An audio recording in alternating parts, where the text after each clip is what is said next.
বিধায়ক শওকত মোল্লা গিয়েছিলেন এবং তিনিও গিয়ে বলছেন যে এটা এসআইআর এর আতঙ্কে আত্মহত্যা, মানে রোজ একটা দুটো করে ধরনের খবর। দেখুন, এই এসআইআর এবং সেই সূত্রে এনআরসির কালো হাতছানি, তো এই এসআইআর আতঙ্কে আরো একটি মৃত্যুর খবর এলো। এসআইআর এর আতঙ্কেই যে মৃত্যু, সেটা কে বলছেন? বলছেন তাদেরই পরিবার। তার কারণ এই আতঙ্ক থেকে, এই হতাশা, এই অবসাদ, এই চিন্তা এবং এই উদ্বেগ থেকে বাড়ির মধ্যে আলোচনা হচ্ছে বা সেই ব্যক্তিকে দেখে বোঝা যাচ্ছে, তো বাড়ির লোকরাই বলছেন, এই নয় যে তৃণমূল কংগ্রেস গিয়ে বলছে। এই যে বিজেপি নেতাদের একের পর এক হুঙ্কার, আপনারা ভাবুন, এখন বিজেপি ব্যাকফুটে, তাই দু চারটে ওই ধরনের ভাষা কম বলছে, কিন্তু এরা তো এই আতঙ্কটা ছড়িয়েছে। 1 কোটি মানুষকে বাদ দিয়ে দেবো, তুলে নিয়ে গিয়ে বাংলাদেশে ফেলে দেব, দেখব কি করে থাকে। তো এগুলো থেকেই তো মানুষ আতঙ্কিত হয়েছেন। সাধারণ মানুষ কোন সালের ভোটার লিস্টে নাম আছে, কোন সাল অবধি করলে কি হবে, কোন সালের ভোটার লিস্টে বাবা মার নাম আছে, সাধারণ মানুষ, শ্রমজীবী মানুষ, প্রত্যন্ত এলাকার মানুষ, প্রান্তিক মানুষ, তাদেরকে এইভাবে মানসিক চাপের মধ্যে ঠেলে দেওয়ার কাজটা বিজেপির প্রভাবে জাতীয় নির্বাচন কমিশন করল। 2002 সালে যে হয়েছিল এসআইআর, সেটা 2001-এর নির্বাচনের পরে কার্যত 2-2.5 বছর সময় নিয়ে। আর এবার নির্বাচনের আগে তড়িঘড়ি করে কোনো বিজ্ঞানসম্মত প্রস্তুতি এবং প্রচার ছাড়া রাজনৈতিক উদ্দেশ্য প্রণোদিতভাবে মানুষের উপর চাপিয়ে দেওয়া। ফলে সেই জায়গায় দাঁড়িয়ে মানুষ, কেউ সুইসাইড করছেন, কারুর অ্যাটেম্প টু সুইসাইড, কেউ গুমরোতে ম্যাসিভ হার্ট অ্যাটাক। এটা হচ্ছেটা কি? মৃত্যুর মিছিল উপহার দিচ্ছে এরা। জাতীয় নির্বাচন কমিশন, ওটা নির্বাচন কমিশন নেই, ওটা যমরাজের দপ্তরে পরিণত হয়েছে। তারা মানুষকে আতঙ্কের মধ্যে ফেলে দিচ্ছে, মানসিক চাপ, উদ্বেগ, টেনশনের মধ্যে ফেলে দিচ্ছে। এটা কোথায় পাবো, বাবার বার্থ সার্টিফিকেট কোথায় পাবো, মায়ের ভোটার কার্ড নাম্বার কোথায় পাবো? ভেবে দেখেছেন, প্রত্যন্ত এলাকায় যদি কোথাও প্রাকৃতিক দুর্যোগ হয়, বাড়ি ঘরের কোনো ক্ষতি হয়, তারপরে এইসব নথি টথি তারা কোথায় রেখেছেন, কিভাবে পাবেন? এলাকার মানুষ জানেন, যারা বৈধ নাগরিক, বৈধ ভোটার। আমরা ভারতবর্ষে জন্মগ্রহণ করেছি, আমরা ভারতবর্ষে বসবাস করি, আমরা জন্মভূমিকে মা বলে মনে করি। এখন যদি সেই মায়ের সঙ্গে সন্তানের সম্পর্কে সাল ধরে ধরে কাগজপত্র নিয়ে চাপ দেওয়া হয়, তাহলে এই মৃত্যুর মিছিল তৈরি করে দিচ্ছে নির্বাচন কমিশন। আমরা গোটা পরিস্থিতির তীব্র নিন্দা করছি। মাননীয় মুখ্যমন্ত্রী দলনেত্রী মমতা বন্দ্যোপাধ্যায়, সর্বভারতীয় সাধারণ সম্পাদক অভিষেক বন্দ্যোপাধ্যায়, তৃণমূল কংগ্রেস, তাদের উপর আস্থা রাখুন। দয়া করে কেউ এই টেনশন থেকে, এই চাপ থেকে আত্মহননের পথে যাবেন না। তৃণমূল কংগ্রেস সর্বতোভাবে পাশে আছে, গণ আন্দোলনে পাশে আছে, আইনি লড়াইতে পাশে আছে। একজন বৈধ ভোটারকেও আমরা বাদ দিতে দেব না। অভিষেক কালও জানিয়েছেন, একজন বৈধ ভোটারকেও যদি বাদ দেওয়ার চক্রান্ত হয়, প্রতিবাদ এমন ভাবে দিল্লিতে হবে বিজেপি ভাবতে পারছে না। আপনার একটা শফিকুল গাজী, যিনি খবরে মারা গেছেন, এসআইআর এর জন্য মারা গেছেন বলে মনে করা হচ্ছে, তো তার আত্মীয়দের একাংশ বলছেন যে উনি পারিবারিক বিবাদের জেরে আত্মঘাতী। সেটা দেখুন, ওই জায়গায় বিভিন্ন ধরনের রাজনৈতিক মতামতের লোক থাকেন।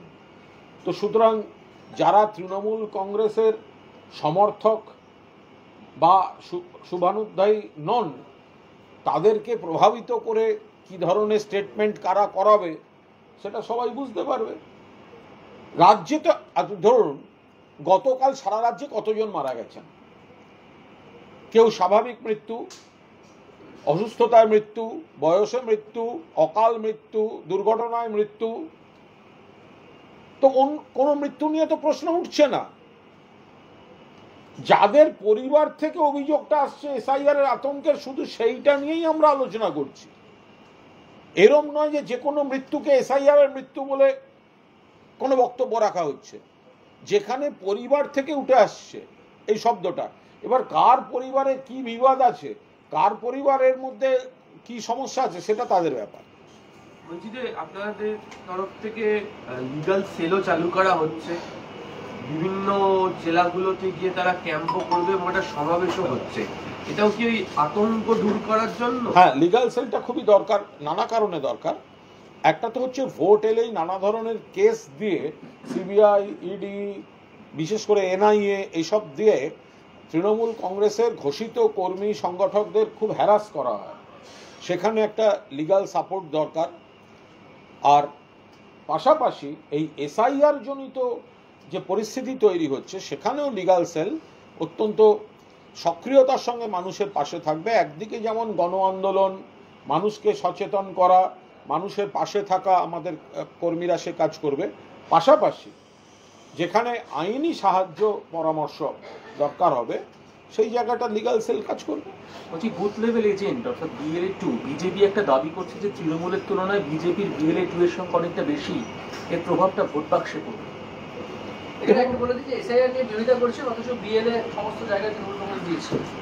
এটা কে বলছে?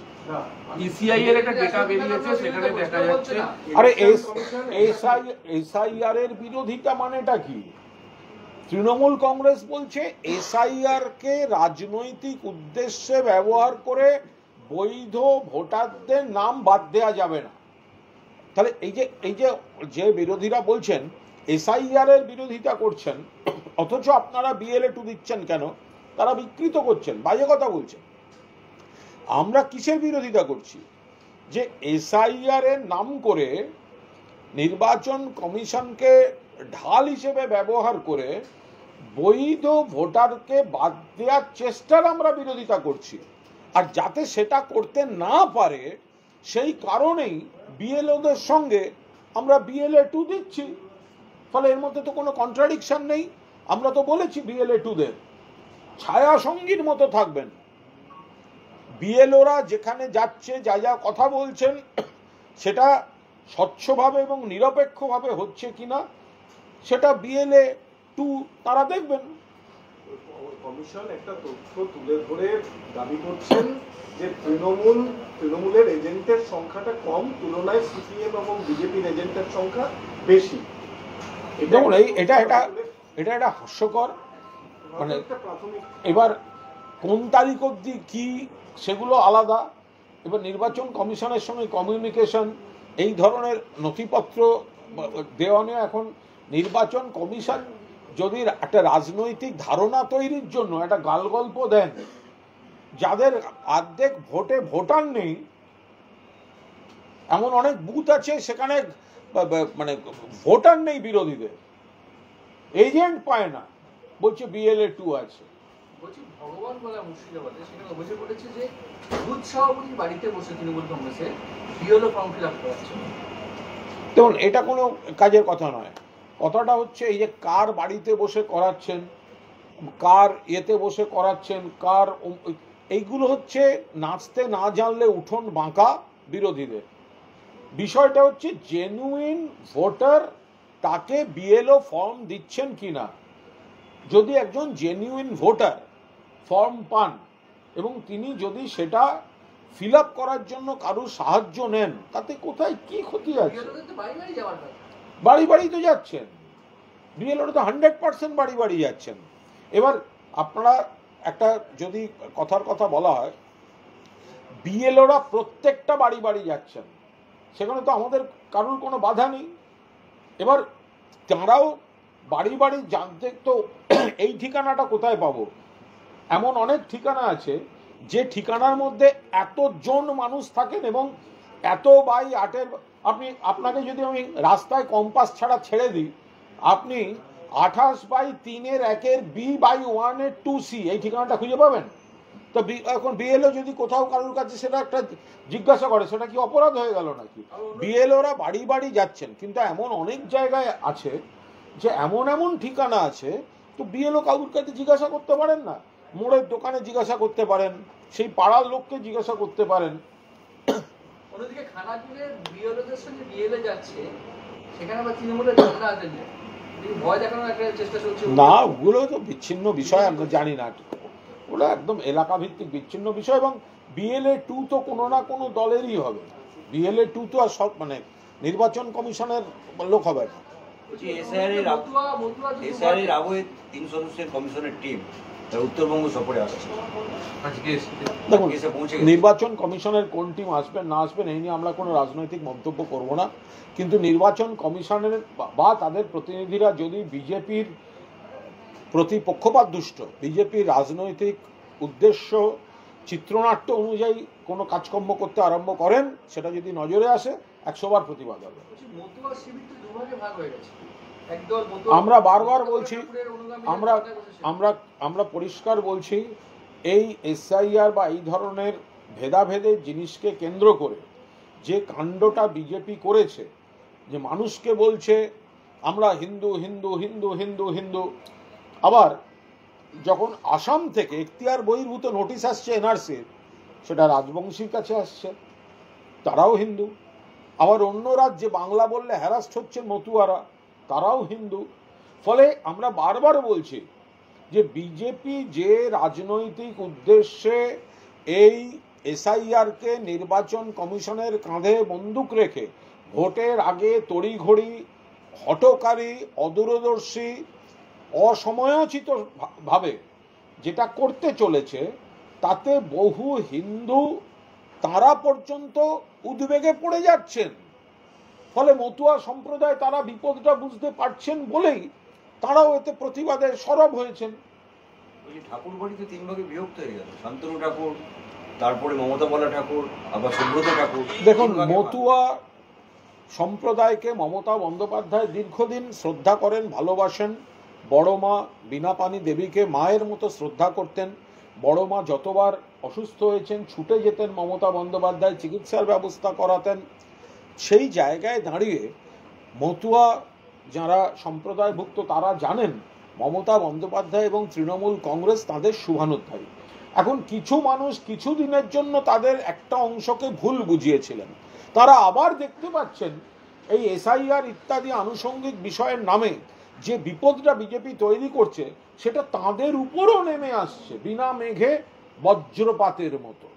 তো সুতরাং সেই জায়গায় দাঁড়িয়ে মতুয়াদের একটা বড় অংশ SIR-এর এই গতি প্রকৃতিতে উদ্বেগ প্রকাশ করে তার বিপদটার প্রতিবাদ করছেন। সেই কারণেই দেখা যাচ্ছে যে যারা ওই সাময়িক ভুল বুঝে বিজেপি যাদের বিভ্রান্ত করেছিল, তারা বিজেপির সেই কথাগুলো যে কত বড় ভুল ছিল সেগুলো বুঝতে পারে। যে অনশন শুরু হয়েছে মমতাবালা গোষ্ঠীর যারা লোক, শান্তনু ঠাকুর বলছেন যে যারা অনশন করছেন তারা হচ্ছেন রোহিঙ্গা মুসলমান, এরা মতুয়া নয়। এটা কোনো কথা হলো?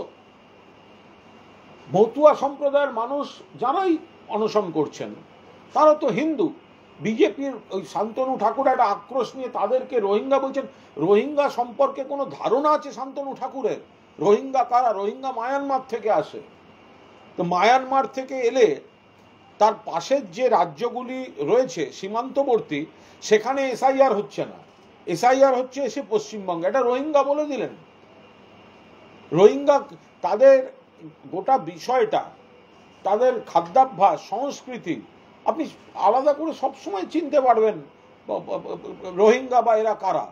সেখানে মতুয়া সম্প্রদায় যারা নিশ্চিতভাবে হিন্দু, তাদেরকে রোহিঙ্গা, তারা প্রতিবাদ করছে বলে রোহিঙ্গা বলে দেয়, এটা তো গোটা মতুয়া মানে সমাজের অপমান। এই রোহিঙ্গা নিয়ে একটা বিতর্ক তৈরি হয়েছে রাজারহাট, গোপালপুর, রাজারহাট নিউ টাউন বিধানসভা। এখানকার কিছু স্থানীয় মানুষজন তারা অভিযোগ করছেন যে এখানে অনেক রোহিঙ্গারা পরিচয়পত্র তৈরি করে এখানে বসবাস করছিলেন বেশ কিছুদিন ধরে। ইদানিং এসআইআর আবহে তারা এক একজন রাতের অন্ধকারে জায়গা ছেড়ে চলে যাচ্ছে। দেখুন, এটা তো সেই গল্পের মতো হলো। ভূত আছে, ভূতের গল্পের বই আমি পড়ি, ভূত নিয়ে নানা রকম আড্ডা মারি, কিন্তু ভূত আমি দেখিনি, পাশের বাড়ির লোক দেখেছে। এখন এই কথাগুলো বলার মানে কি? তা আপনাকে তো একটা নির্দিষ্ট অভিযোগ করে কিছু বলতে হবে। এখানে ছিল, বুঝলেন, কিন্তু আমি দেখতে পাচ্ছি না। এই যে ভূতের গল্প রটিয়ে লাভ আছে? আপনি যদি নির্দিষ্ট এই ঠিকানায় এই ব্যক্তি, সেটা আপত্তিকর, তদন্ত সাপেক্ষ তদন্ত হতে পারে, কিন্তু অমুক রোহিঙ্গা ছিল এখন দেখতে পাচ্ছি না। আমি ভূতের গল্পের বই পড়ি, আমি ভূতের গল্প জানি, আমি ভূত নিয়ে চর্চা করি, ভূতের ভয় দেখাই, কিন্তু আমি কখনো ভূত দেখিনি। কিন্তু সেই গল্প। একটা কথা বলছি, আজকে রাহুল গান্ধী প্রেস কনফারেন্স করেছেন। রাহুল গান্ধী উনি বলছেন যে প্রতি 8 জনে একজন করে ভুয়া ভোটার, ভোট চুরি হয়েছে। বিহারে আজকে প্রেস কনফারেন্স করে বলেছেন, হরিয়ানাতে আগামীকাল বিহারের প্রথম দফার ভোট। দেখুন, রাহুল গান্ধী বিজেপির যে ভোট কারচুপি সেগুলো নিয়ে সরব হয়েছেন, এ বিষয়ে কোনো বক্তব্য নেই। কিন্তু প্রশ্ন হচ্ছে, মহারাষ্ট্রের সময় রাহুল গান্ধী কোথায় ছিলেন? যখন দিল্লিতে হয়েছে তখন কোথায় ছিলেন? এদের এত দেরিতে ঘুম ভাঙে কেন?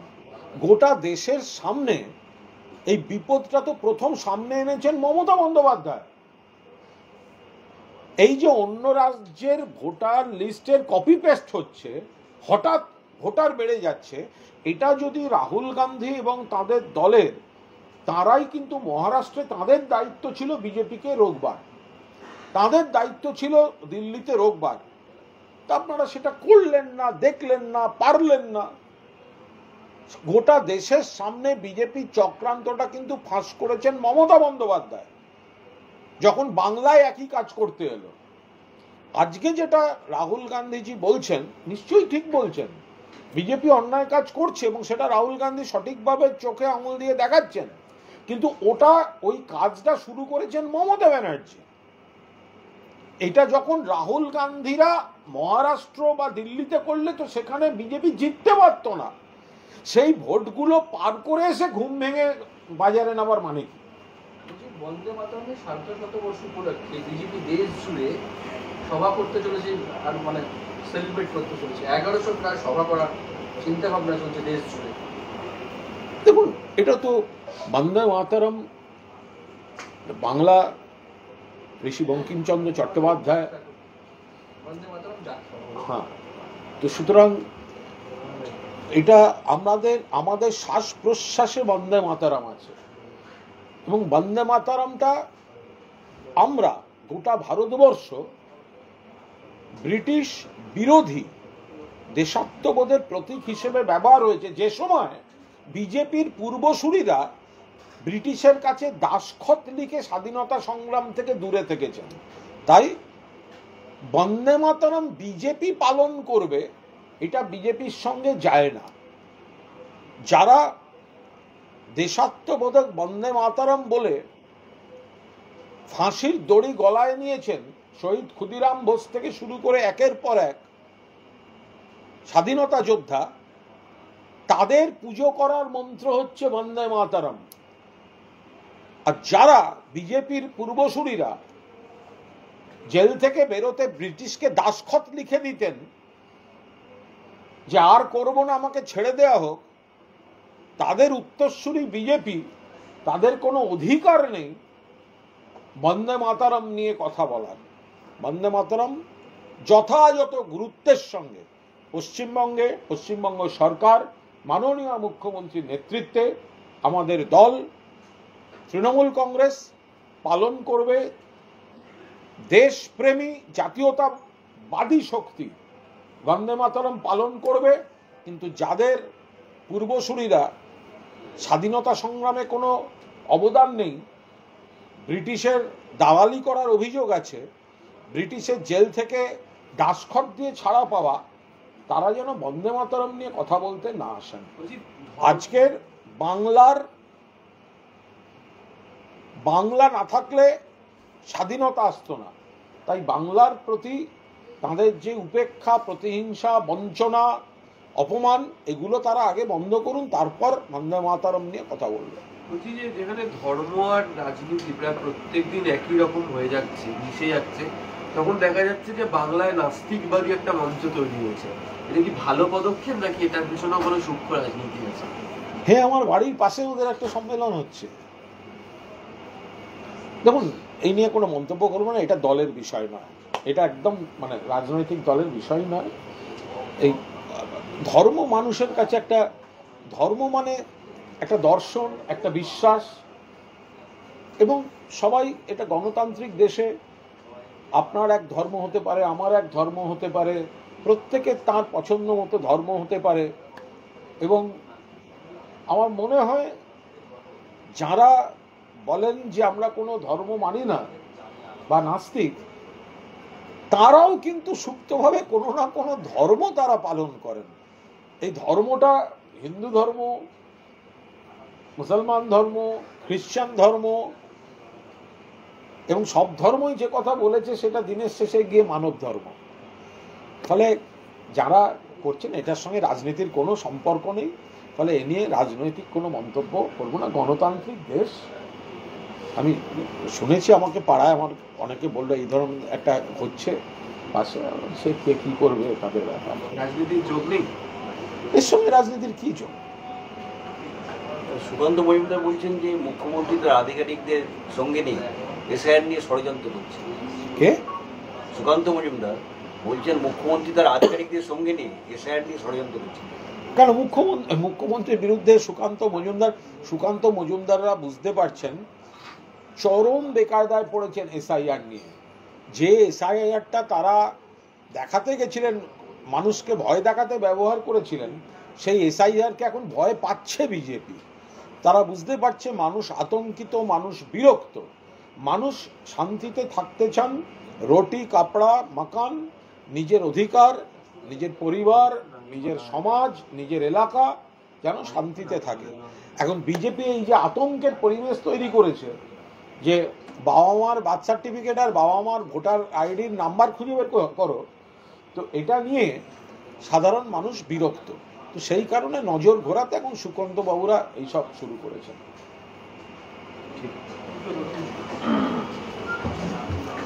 ওকে, থ্যাংক ইউ।